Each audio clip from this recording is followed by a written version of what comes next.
Welcome to Reboot Ideas Conversations. You've just been listening to A Great Miracle, a new album of Hanukkah music by guitarist Jeremiah Lockwood and produced by Reboot.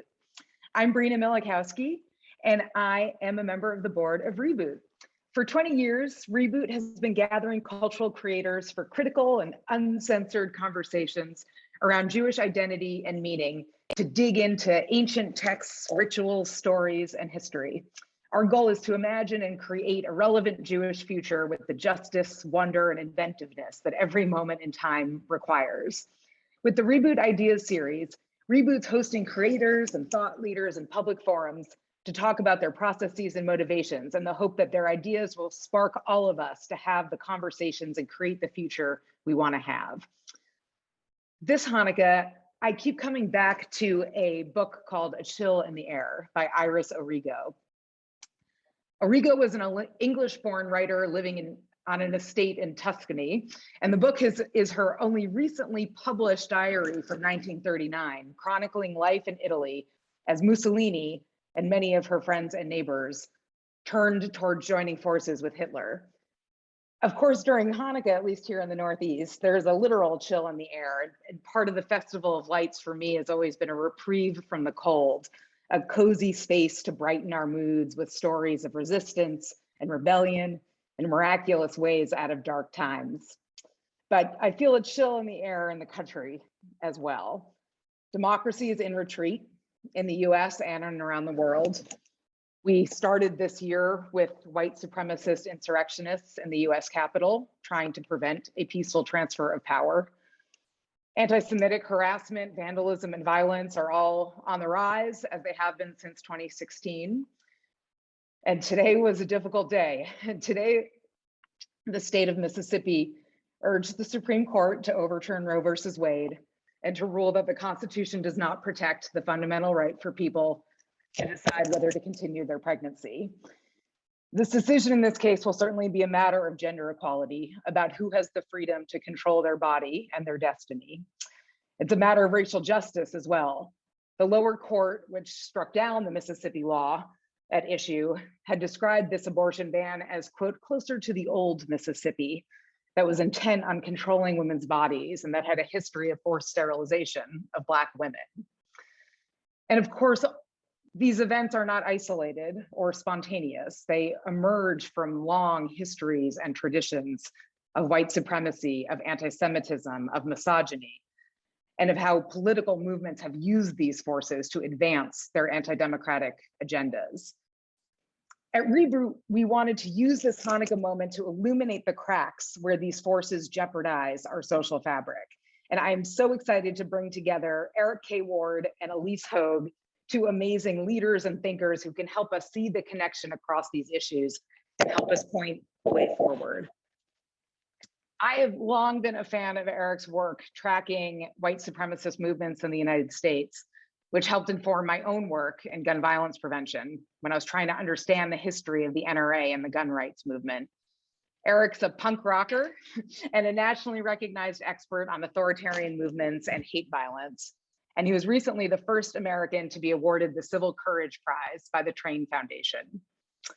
Ilyse is a close friend and collaborator of mine, who until earlier this year was president of NARAL Pro-Choice America, where she helped transform the 52-year-old organization into a political powerhouse with more than 2.5 million grassroots members in all 50 states. She's been an innovative voice exposing how the anti-abortion movement has been powered by white supremacy, misogyny, and disinformation. It is a real treat to bring them together for this discussion. Before I hand the virtual microphone over to them, just one point of housekeeping. We will reserve 15 minutes today for Q&A, so please use the Q&A feature at the bottom of your screen to send your questions to the panelists. Feel free to use the chat for public comments.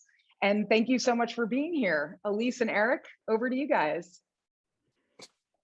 Thank you so much, Brina. I'll just start by saying there are so many lost opportunities over the last 2 years of COVID, but this was on the calendar to be in person at the Reboot conference in March. of 2020. And I was so devastated that we couldn't have this conversation then. So it's like full circle that we get to do it today. And I'm so thrilled to be here with you, Eric.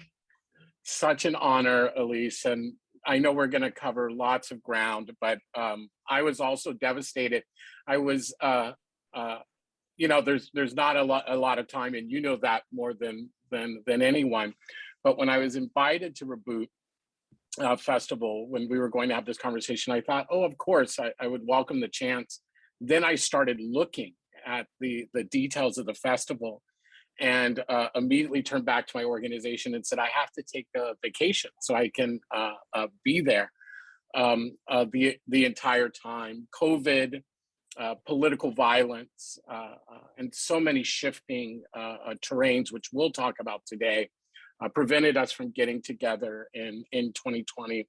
But so delighted to be with you here, particularly today, a very difficult day, a reminder of the moment we're in and the need to endure in this moment has become even more critical.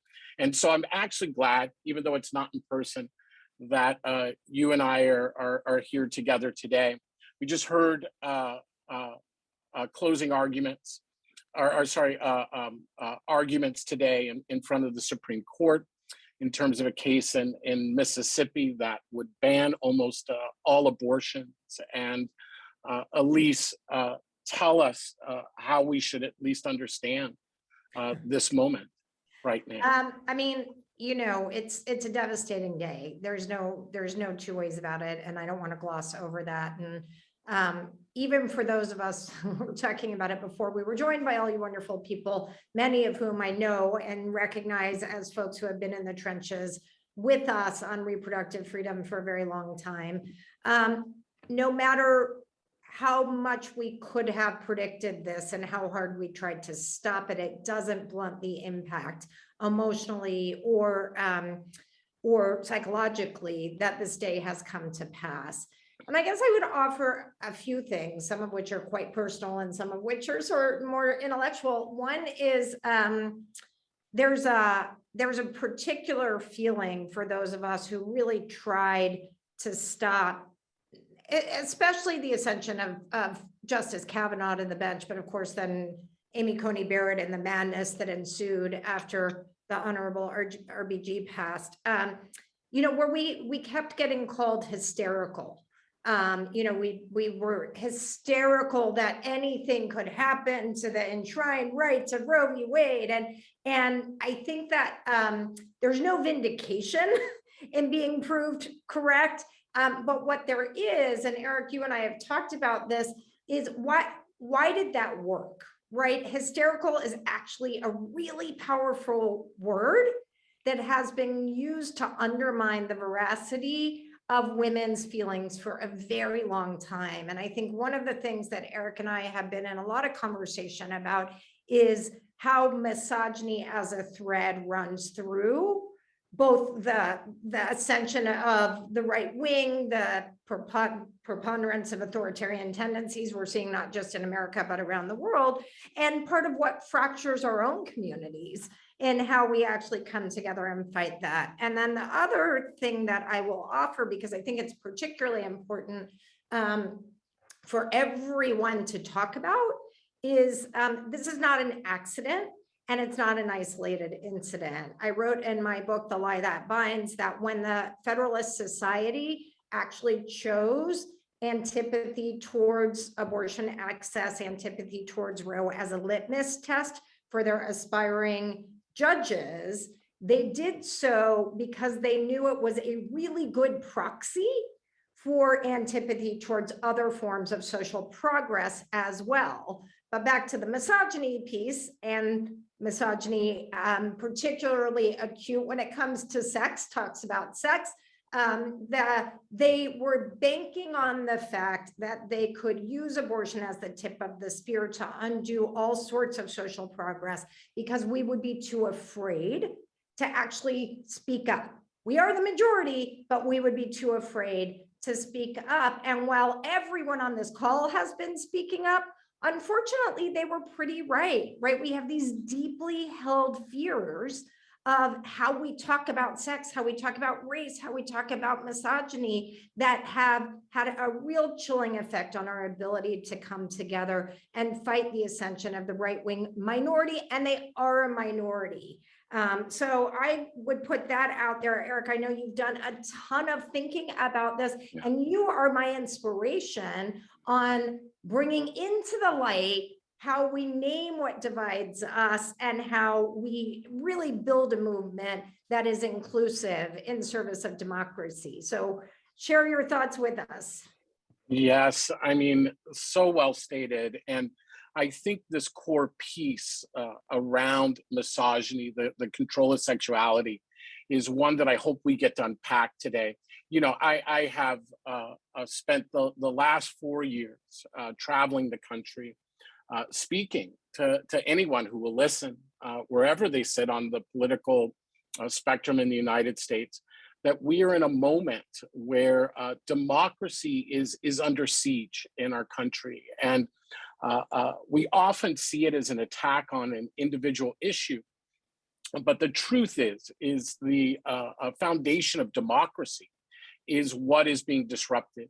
And the attack has primarily been through gender, right? Since the victory of the civil rights movement, and I'll back up a little bit. What does Eric mean when he says this, right? What I mean is we have to understand we are largely dealing with two political phenomena in the United States. There is a social movement called white nationalism, and white nationalism seeks to overturn democracy and establish what it calls an all-white ethno-state. But it doesn't come out of a vacuum, right? That idea came from the legacy of white supremacy in this country. And we know through polls, people hear the word white and we all of a sudden all start feeling anxiety, right? So before I talk about white supremacy, I feel like I have to give a disclosure, right? Which is, at least you know this, but none of us are responsible for white supremacy. None of us were here the hundreds of years ago when it was established as a way of forming our society. But white supremacy is real. It has nothing to do with race, right? There's no real biological definition of race. It's a social construct, and it's a social construct all of us were brought into, Black, white, or any other ethnicity or racial category in America. But it worked like this, right? This was a time where society needed to organize itself. And to organize itself, it chose a belief system that said if you were white, you were considered superior. And if you weren't white, you were inferior. And on that paradigm was whiteness on one side and Blackness on the other. Now, inside of there is the details that I think are worth understanding. White superiority allowed three specific pillars to take root that influenced society for hundreds of years. The first was genocide, right? That allowed the stolen resources of Native people, right? The organization of resources is why the United States is one of the most robust economies in the world. The second was hundreds of years of free exploited labor, right? Chattel slavery, exploitation of immigrants, whether they were Irish or Latino, right? Allowed this to happen. But the third that we often don't talk about, Ilyse, and that's why I was excited to join you in this call, right? Is the third was the control of sexuality, right? The control of women, largely misogyny, right? And forms of homophobia or transphobia, as we name it today. And it is that control of sexuality, right? That was so essential to the construction of race and white superiority in America. And we still are impacted by this legacy. Then along comes this civil rights movement in the 1960s, right? Rosa Parks, we know the story of Rosa Parks. We get told one day Rosa Parks was tired, right? Look, Rosa Parks was probably tired every day as a woman, and particularly as a Black woman in America. But she refuses to give up her seat, the story goes, and the next day, right, like manna from heaven, a civil rights movement just launches around the country. Everyone just knows through osmosis right, to stay off the buses, right? Then the Montgomery Bus Association, we're told, realizes all of a sudden that segregation is wrong, in segregation, and everyone lives happily ever after. That's the story I was told in school. We know it's much more nuanced and complex. I'm having a little bit of fun. What we know is that people have struggled and organized for rights in this country, for dignity in this country, since its inception. And the civil rights movement in the 1960s was no different. The difference is that it actually overthrew white supremacy as the rule of law. I'm not here to say white supremacy no longer exists. What I'm saying is that it created a competitor, an alternative to white supremacy called inclusive democracy or multiracial democracy. The idea that we could find a common ground, a common identity across lines of race, religion, gender, sexual orientation that allowed us to move forward as a country. What we were doing, in fact, was adding complexity to democracy. We didn't have to simplify through these false constructions. What we said is we are adults enough to actually be a society without kings, without elites, right? That we can have a functioning democracy. Look, the backlash against that civil rights movement began immediately. And what many of us in the civil rights movement have never acknowledged is that the backlash first begins through the attack on reproductive rights of women in our society. If you look at the old segregationists, the first thing they do, right, try to resegregate the schools. And the first argument that they begin to use, right, is that women, right, that people will begin sleeping with one another across lines. People have done these studies. So here we are in this moment. They were able to wedge us, right, using sexism, using racism, using xenophobia, right, to using anti-Semitism, which we'll get to in a second, to divide resistance, to wear us down. And for me,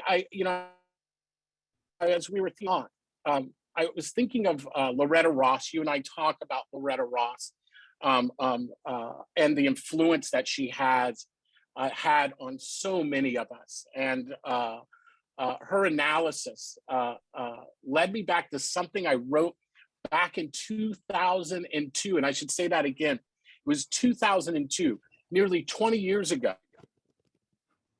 It said something in a presentation at a country I'd organized. She said to all of us, what would you be doing if you weren't afraid?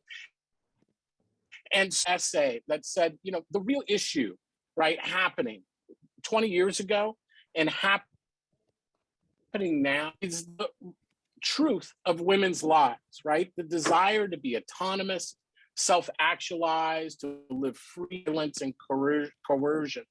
I went on to write that the articles that we had assembled in that issue, which I'll post up on social media for a Throwback Thursday tomorrow, illustrated that the attacks on abortion, immigration, affirmative action, civil rights protections for lesbians, gays, bisexual, and transgendered people are not isolated struggles.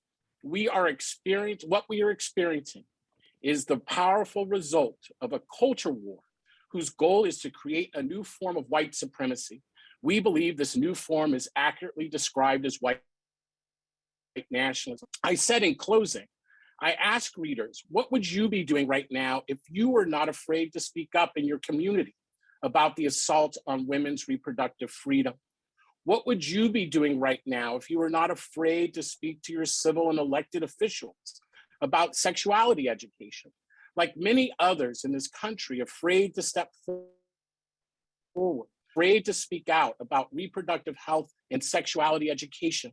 What would you be doing right now if you were not afraid? What has happened over the last 30 years is a minority that has used intimidation, right, to cow us all into fear and into silence. But as they have made us silent, they have worked to consolidate, right, the infrastructure to collapse democracy in America. And today, right, wasn't just a blow against the rights of women, right? It was a signal that our democracy is deeply under siege. And that's where we are today. Yeah, so well stated. Ilyse. It's a bit depressing. I do want to make sure, especially for this group, you know, the history of the right wing in this country is often to believe that what we call the religious right, I put that in air quotes because we're all people of faith and certainly not represented by what they call themselves, the moral majority or the religious right. The mythology, the story they tell is that they were mobilized to political action in the fight against abortion. The history is absolutely clear that they were actually mobilized to the fight of political action. Previously, they sort of thought the political sphere was a tainted sphere and they should stay away from it. In fighting school desegregation, they ran schools that they literally called segregation academies, and the Civil Rights Act and subsequent decisions from the court were threatening their tax-exempt status to continue to run segregation academies, and they didn't want to send their kids to school with Black kids. And that's really important part of our fight to bring democracy into the light, is to know our history and represent it really well. And that is, you know, we're talking about Loretta, and I dropped a link in the chat for folks to acquaint yourself with Loretta, because she's been very influential for both myself and Eric, and she really was a catalyst for me to write the book, because particularly white audiences do not know that history. And so we need to start by telling an accurate version of history. But the other thing I want to point to, because I think it's crucially important, particularly as someone who identifies as Jewish for a group that comes together in service of Jewish ideals, the antecedents of the religious right are also deeply, deeply steeped in anti-Semitism. And in fact, many of you will remember in 2012, when it seems so quaint now, Todd Akin, who was running for Senate in Missouri, argued that we don't need abortion in the case of rape, because if it's a, quote, legitimate rape, the body has a way of shutting that whole thing down.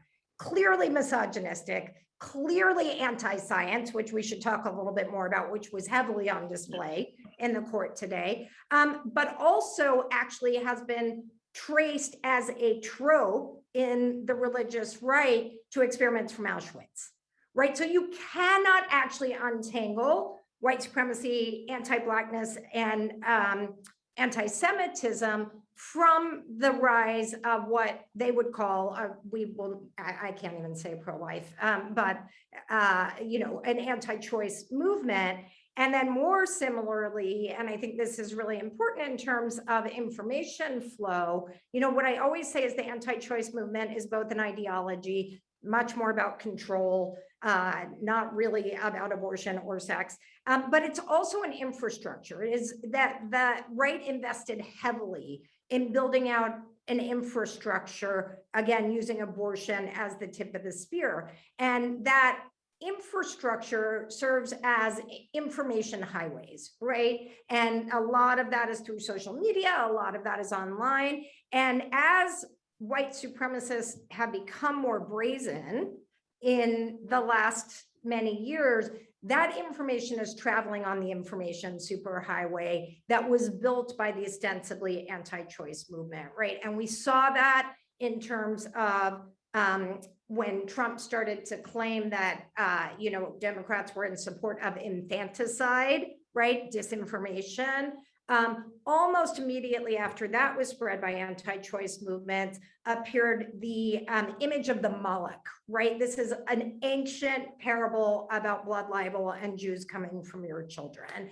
And I think it's really important, because the more that we actually understand these dynamics, how information is traveling, how it's designed to keep us apart, the more we can actually address the problems at their root cause. And I just want to build on the point that Eric was making about, you know, there is a bit of like, when we let the fear or the discomfort keep us from actually participating in these conversations, it imperils all of our rights. And there was there really was an argument that was being pursued by the state of Mississippi today, ostensibly to overturn Roe and Casey, which are the cases that allowed for legal abortion, but also Griswold, which is about the right to contraception, also Lawrence, which is about LGBTQ rights, also Obergefell about marriage equality, also Bostock about trans rights, and also really at the end of the day, Loving, which gets back to what you're saying, Eric, about interracial marriage. And so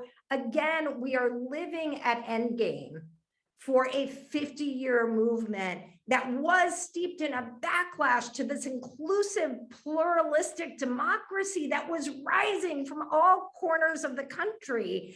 And so to acknowledge, but there's good news in that. One is, it is their end game, right? They can't win on the merits and they don't have a majority. So they've done it by dividing us, by pursuing disinformation, by capturing the court, by suppressing voting rights. So the majority can't win, right? But we are the majority and they're at their end game. They don't have many more cards to play other than to believe that the majority will not be able to come together to fight effectively. And Eric, your life's work has been about helping us do that. So take us in a really positive direction about how we're going to come out of this moment and do that. Yeah, we're in a really hard moment, I liken it to one of those moments where, we used to like to do a lot of stage diving, diving from the stage during punk rock shows. And so I use that as a metaphor a lot around a lot of times. But this is one of those moments where you find yourself up on the stage. Your friends have helped you get up on the stage and the band is playing and lots of things are happening and the bouncers are trying to get you. And you realize you're on a super tall stage. You're on a high stage and you got to jump. And I love how you can always bring in your punk roots. Always. That's right. I will always slip it in. And so we're in one of these moments where we have to jump into the crowd. We have to trust the crowd. And one of the things that I know from early on is there are ways to signal to the crowd where you're going to jump so people move together. And that's what we need to be doing right now. We need to draw the line, the moral line here, right? And to understand there is no going back in terms of restricting women's rights in this society. And women, those who are non-binary, and men need to align around this right now. And to understand our work needs to align around the protection of women's rights and ensuring women are free from violence, and those who are struggling right now have our support. So I have some things that first I would offer to those of us on this call about how we begin to get there. The first is to understand, right, that the greatest sin, right, the unforgivable sin, in my opinion, I don't know if there can be an unforgivable sin, but I just made one, is despair, right? The idea of despair is submission to the lie, right? That the march towards inclusive democracy is losing. It's simply not the case. What's happening is democracy is being stolen, right? We're not losing. Democracy is being stolen. And when things are being stolen, it means we have to come together, right? And defend it. So how do we do that? Well, first, we understand who the main characters are and how they're being wedged from one another. And we already understand this. As I said before, right, we have indigenous people and the environment, right? That's the first grouping. The second is African Americans and others, right, whose labor is being exploited, right? And the third are women, right, and other sexual minorities in American society. Those are the three main groupings that are being pitted against one another, right, and are being used by those seeking to collapse democracy, right, to frighten the American public. And we've seen this, right, throughout American history, right? Here in Oregon, where I live, right, Black people were not allowed in this state, right, by constitutional law until around the 1930s and 40s is when the first Black people start to arrive in Oregon. Oregon had the largest clan west of the Mississippi, right? That's how significant white supremacy was in the state of Oregon. Why was Oregon so afraid that Black people might reside in the state? And why did they work so hard to keep Black people out? Because they were afraid that Black folks and Indigenous folks would build relationships, right? And resist, right, the prejudice that was existing within the state of Oregon. If we look at the post-civil rights period and leading up to the civil rights period, we see, right, the targeting of Blacks and women, right, around miscegenation and other laws that were being on the books. The idea of women, right, people and Indigenous communities aligning around democracy is frightening to folks who are trying to usurp democracy, and we should understand that. So the first thing we should be thinking about is how do we begin to align leadership within those communities? But things have also changed, Ilyse, and I think I want to speak to this for a second. Right, of white supremacy. And what I've argued is that there's something else happening. It's not white supremacy, the system. There's a social movement that is on the rise in the United States. And if white supremacy is grounded upon the idea of anti-semitism primarily, this new movement, right, has grounded itself upon the idea of anti-Semitism. It's not surprising, right, that through my 30 years of work around defending rights against organized bigotry, that often one of the most common tropes that I see, right, in white nationalist propaganda, the anti-Semitic trope of the Jewish doctor, right, or the Jewish puppet master puller. And that's because for white nationalists, they will never see Black people, right, or Indigenous people or women as having agency, right? We've been socialized to see those groupings as inferior in our society. So for white nationalists, right, the march towards democracy can't be by the agency or the legitimate grievances of those communities. So they came up with something, right? And what they latched onto was anti-Semitism. And that's why the fourth part of this pillar is the Jewish community. We have to understand that anti-Semitism isn't at the core of white nationalism and this anti-democracy drive. It is the core of white nationalism. And it's so central to white nationalism that I believe, right, as a non-Jewish Black male who is cis, that we and other marginalized groups will never win equity if we are not also active in this struggle to uproot anti-Jewish hate, right? And that's because amongst 21st century white nationalists, Jews are cast in the same role that they have always filled for anti-Semites, right? The absolute other, the quote, demon stirring the pot of lesser evils and the driving force behind white dispossession. At the foundation of that modern day movement is the explicit claim that Jews are a separate race, right? For the white nationalist movement, they see the Jewish position as white as the greatest trick that the devil has ever played. That Jews, despite, and in fact, indeed, because of the fact they're seen as white, are an enemy race that must be exposed and eliminated. For this anti-democracy movement, right, the ability to frame and center Jews as the cause of their despair, right, explains for them how Black folks successfully organized to end Jim Crow, right, how women have organized for their own rights, and even how immigrants, right, have organized around economic inequality.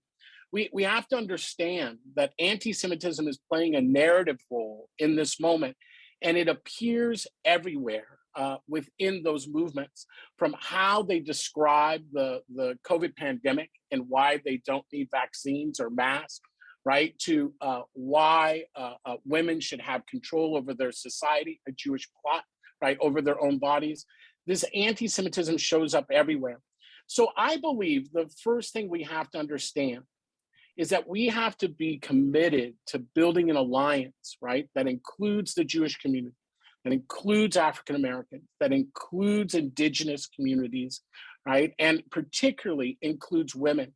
That is the formation of a 21st century civil rights movement that I think is grounded enough, right, to resist this moment. Because here's the second piece, and I hope this brings some optimism, right? The truth is, right, is that we've already won, right? What we're dealing with is a backlash to those wins. And the goal is not about defeating the other side or defeating the white nationalist movement or Christian nationalists, right? The goal before us is how do we sustain our win? Or think about it this way. We're on a basketball team and we are on the court and we are leading by 20 points and there's 10 minutes left in the game. As you said, movement and Christian nationalists are out of options. What do we do in this moment? Well, what we try to slow down the game, right?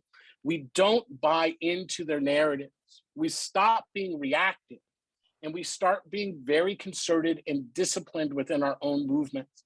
We understand, right, that we are winning in this moment. And what we must do is manage the backlash that seeks to disrupt this win, to shorten the chaos that these groups are trying to sow. And we're trying to hold on to the relationships and the coalitions that will be needed to move the United States forward together. We don't do that if we allow ourselves to be wedged around racism, around misogyny, around homophobia, and a host of other issues. We're just being triggered with are real life trolls. The sad part is that they have access to real political power. So we have to attend to power, but we have to stop marching to their tune and return back to our march for civil rights.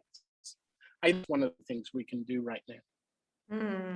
So I'll take the baton from there. And first I want to sort of paint a picture of it is, God, I think it's March of 2019. And the Georgia abortion ban had just come down and Alabama came down days after, and many of us scrambling for some kind of visible expression of outrage and organizing, put together on very short notice rallies around the country. And it was not surprising, but it was very pleasing to me that when the pictures started rolling in, center to the Portland rally was my friend Eric Ward, speaking about everything he's speaking about here. And I don't want to be reductive, but I do think some of the solutions about how we move forward are in showing up, are in having hard conversations. And one of the things that I say about the Kavanaugh fight was brutal. I know so many of you were there with us, but it is by far the most exhausting, most difficult thing that I have ever personally participated in, and exhilarating.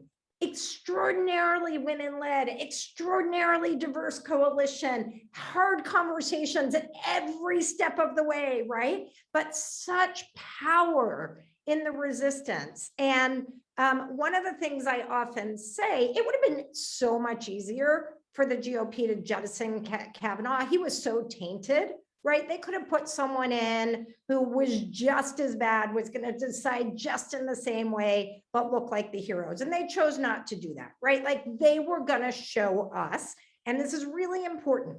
I am positive that Mitch McConnell was out to show us organizing won't work.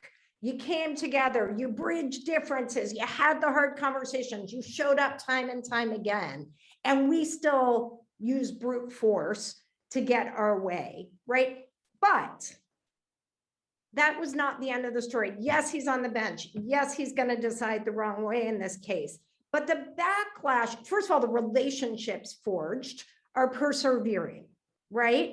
And the backlash showed up at the polls in 2018.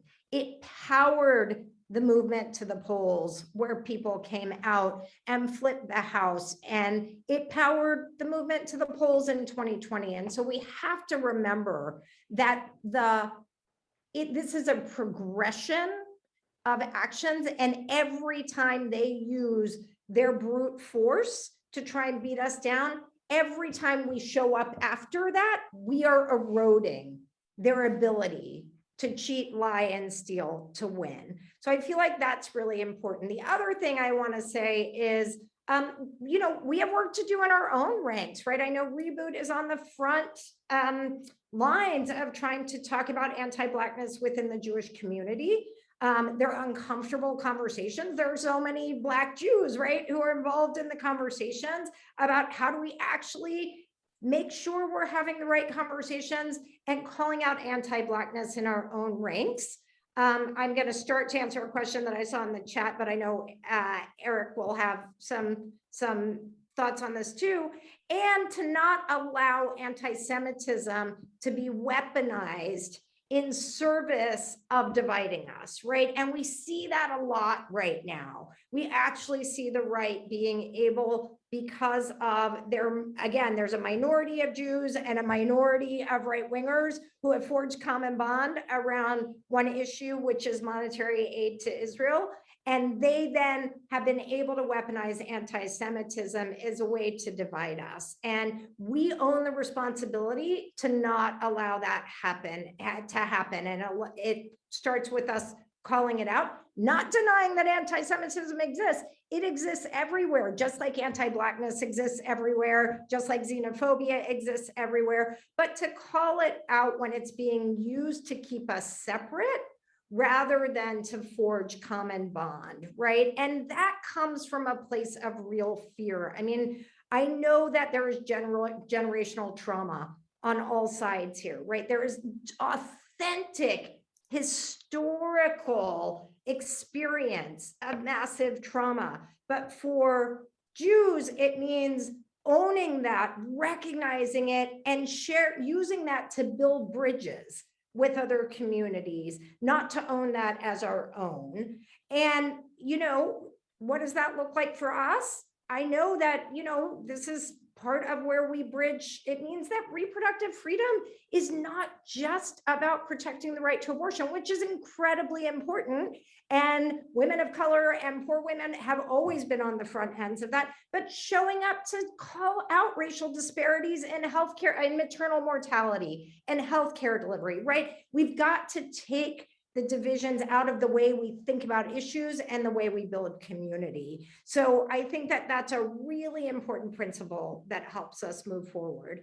I can see that we have a bunch of questions. So I know Eric gave me the responsibility of managing the questions. I started to answer the first one, Eric, but it's your turn. It says, Gail is asking how that there's Jewish support for Trumpism, and the notion that anti-Semitism is primarily a thing happening on the left and or on campuses due to the fight for Palestinian liberation being framed as an anti-Israel position. So I'm curious about your experience and thoughts there.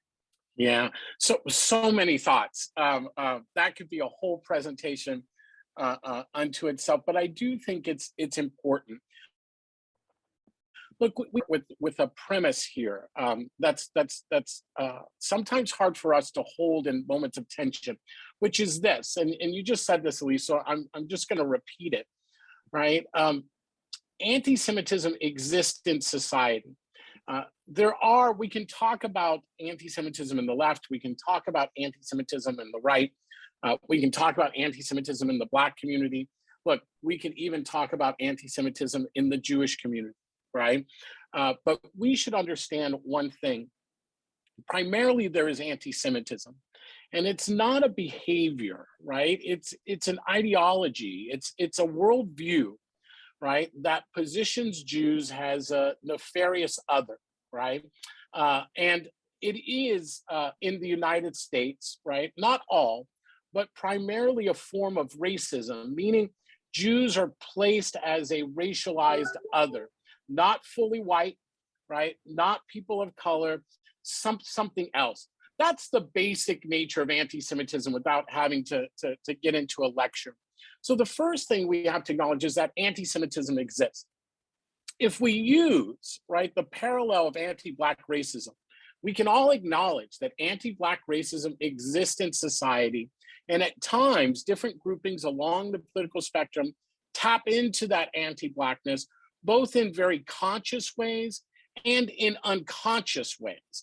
I can't tell you as an African-American, right, how many conversations, think about every conversation I've had on community safety, and imagine the many unconscious racist things that have been said to me as I am talking to people about community safety. And it's not just conservatives, right?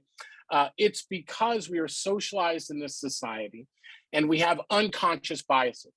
So we have a choice, right? This is our choice point. We either acknowledge those that we have unconscious bias, or we attempt to suppress it. And brain science now, right, tells us that when we try to suppress things, don't think of the elephant by way of example, right, that the first thing we will do is begin to focus on it. People under pressure and stress are more likely to act in bigoted ways because of where unconscious bias resides in the brain. So when it comes to anti-Semitism, I think it's useful for us to acknowledge that anti-Semitism exists and that all of us, right, non-Jewish and Jewish, are susceptible to that unconscious anti-Semitic tropes and prejudices that we are socialized with all the time. It doesn't make us bad people. It just makes us living human beings. Our choice is to try to understand what those biases are so that we don't act on them, right, when they appear. So one thing that I say to folks, right, to understand is that there is a tendency, right, to place the Jewish community in manners that reinforce this idea of the nefarious other, that somehow the Jewish community is up to something, is plotting something, because that is an anti-Semitic trope. If you're not aware of that trope, if you're not aware of the trope of blood libel, you are likely, right, to stumble within those areas. And then that leaves our movements vulnerable to real wedges, right? Wedges we create ourselves, right? Frictions we create, but also when other groups seek to kind of wedge us apart, they can triangulate, right? Focus in when those stumbles happen and try to build pressure and rip coalitions apart. I think we're in a moment, right, where we have to better understand anti-Semitism in the same way that we understand racism. But for me, it is important to acknowledge that anti-Semitism is being organized consciously, right, within the white nationalist movement. It is part of its worldview. It's not a byproduct to something else. It is the way that it sees the world. It sees itself as in an existential war with the Jewish community. That is why a person walked into the Tree of Life synagogue in Pittsburgh and opened fire, right? Not because they were just targeting Jews, but because they saw themselves as warriors in an existential battle on behalf of the white race. But look, Ilyse, one of the things that I try to remind people is that anti-Semitism isn't just killing Jewish folks, it's killing non-Jews as well, right? We saw it in El Paso when a person walked into a Walmart and opened fire on immigrants in the Latino community. We saw it in Charleston, South Carolina, where a person walked into an African-American church and opened fire, killing African-Americans. And we saw it in Wisconsin with a neo-Nazi attack on the Sikh community. Yes, racism, right, xenophobia and Islamophobia played roles, but in each of those cases, the killers believed they were at war with the Jewish community and that people of color were merely their puppets. This is why I say, in terms of holding together this coalition and building this 21st century coalition, we have a little bit of work to do.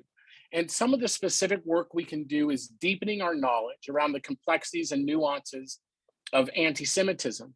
The other, right, is doubling down and revisiting our understanding of how misogyny works.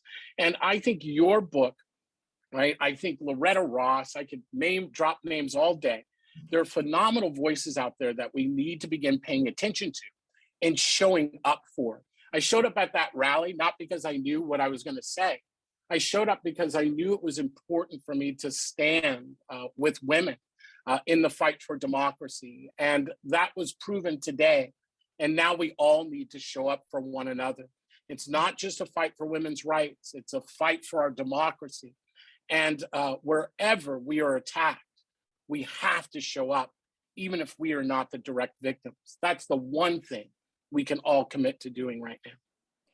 That's awesome. And I think, just to also point to other indications of victory, we would be remiss if we didn't lift up the decision last week in the case that Integrity First brought against the organizers of the Charlottesville rally in 2017 in civil court, forcing, and that was decided in their favor, right? In the favor of Integrity First, I should say, the good guys.